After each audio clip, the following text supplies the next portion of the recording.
In today's video, we're going to be covering why Deadlock is the game of the year 2026. You might say, well, how is Deadlock the game of the year? How can you determine that? Because the year's only just started. We're only into the second month of the year. We're only in February. Like the M. Night Shyamalan movie, I have a sort of sixth sense, and I could just tell these things because of that sixth sense. One of those things being that Deadlock is the game of the year, despite the fact that Deadlock hasn't even gotten started and it is only in its closed beta phase.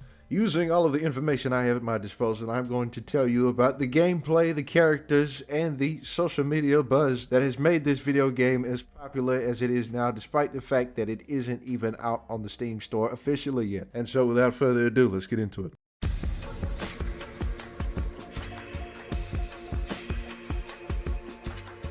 Funnily enough, the video that introduced me to Deadlock was a video by the YouTuber Lemon that is titled "Valve's New Game Looks Like Certified Trash," in which he argued some things that were basically, and now don't quote me because I can't remember it exactly, but things that are saying, well, Deadlock is derivative of all these types of games. It's a mishmash. It's never going to work. But over time, they've been able to make changes and refine things, and so now I think that this game is in a much better place than it was a year ago. The reason I'm saying that it's better off is because of the community response that I have seen, and the fact that there is a Deadlock community and it is very much active across almost every social media platform you can think of: Reddit, YouTube, X, etc. I would like to believe that an indicator of an active and growing fan base is the amount of fan works that it gets, and in Deadlock's case, it is getting a lot, as well as these videos showing voice line interactions between characters, videos talking about builds, talking about play styles, and all of that. You get the picture. In that regard, Deadlock has a very strong social media presence, and it is bound to keep on growing up until the point when the game actually launches. And I do believe that when it does launch and just anybody can get it, it will have a very big launch date, because of the fact that as it stands now, you can only get in Deadlock if you are invited by somebody else through Steam. It's exclusive in that way. On their Reddit, if you go to the pinned post, it's specifically people putting their friend codes and asking people to send them an invite to the game, and there are quite a lot of comments for Reddit anyway. But the point still stands. People are getting interested, and more people are beginning to pile into the game every day, and they are being drawn in by Deadlock's social media presence. If they aren't drawn in by the fact that Deadlock is a game that is made by Valve, the creators of games like Half-Life and TF2, which are both wildly successful. Whenever Valve's name is attached to something, it carries a certain weight to it that gives credibility to the product, and that is why there's so much interest in already a decently sized player count for Deadlock, in spite of the fact that it takes an invite to get into the game. On to the next segment.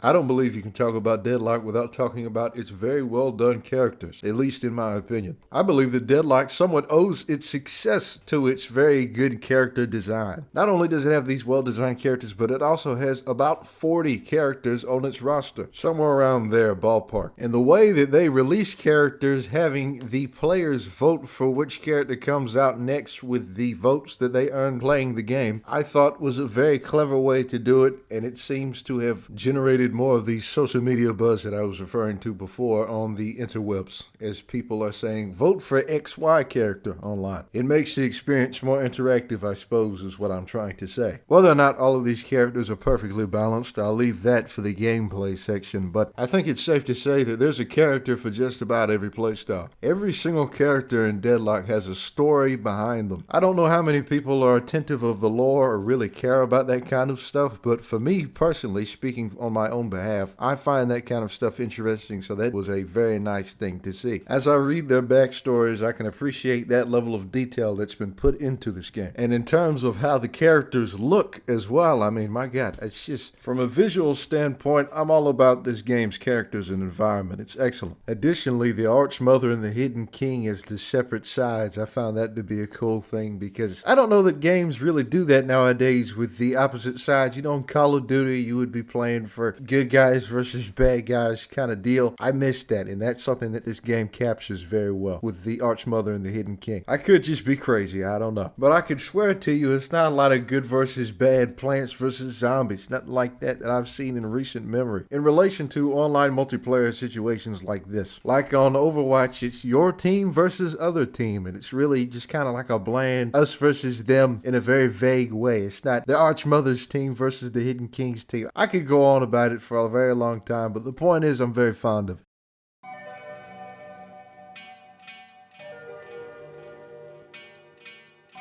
And now, of course, we have to talk about the gameplay. One of the main things that Imp Lemon bashed in his video talking about Deadlock a year ago, and my personal introduction to Deadlock, learning of its existence for the first time. You can see aspects of Overwatch, you can see aspects of Team Fortress 2, you can see all of these different mishmashes of different game mechanics within Deadlock. The most obvious aspect probably being the 3 different lanes is an allusion to League, sort of. I haven't played League of Legends, and I don't know that much about it, but I'm assuming that that is an accurate assumption. The way in which they've chosen to blend PvP and PvE, you charge into battle, for lack of a better word, with your NPC companions as you go to battle the other team's NPC companions as well as the other team's players. And behind these NPCs and players is a walker. There's 3 lanes, so there's 3 walkers, and then you go in and there's these kind of people blocking the door, and then when you go in, there's the Hidden King or the Archmother inside. And you have to damage them until they die, and then the match ends when you kill them.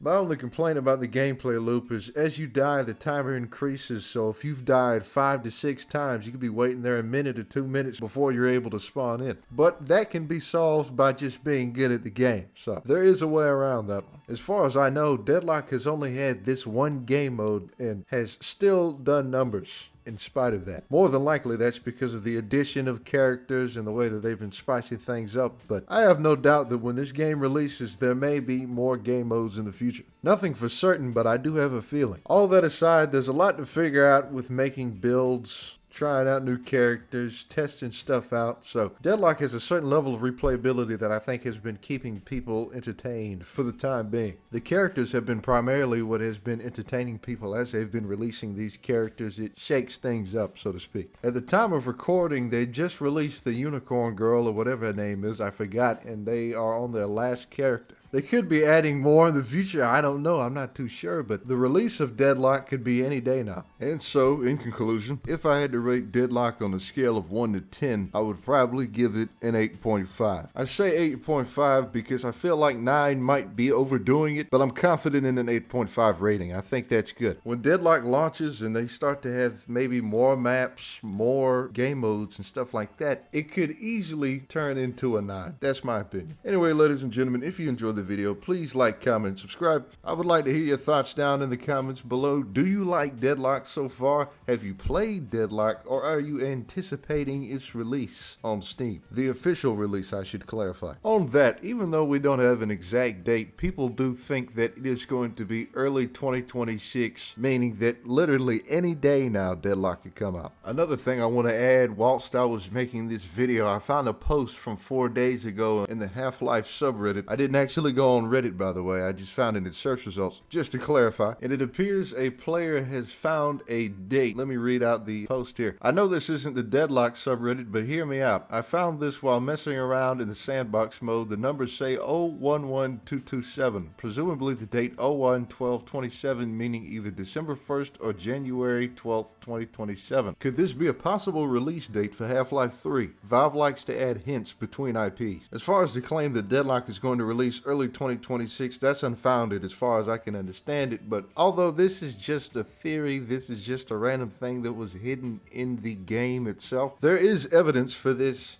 and so it's a lot more believable in the way that there's something to support it. But I don't know if they would release it that late, but the bottom line is either way, no matter how much time it takes, I look forward to the official release of Deadlock, and also in the meantime, we'll be playing the closed invite-only beta. Because in my experience playing it, it has been very entertaining to me personally. That's all for me. I'll see y'all in the next video. God bless.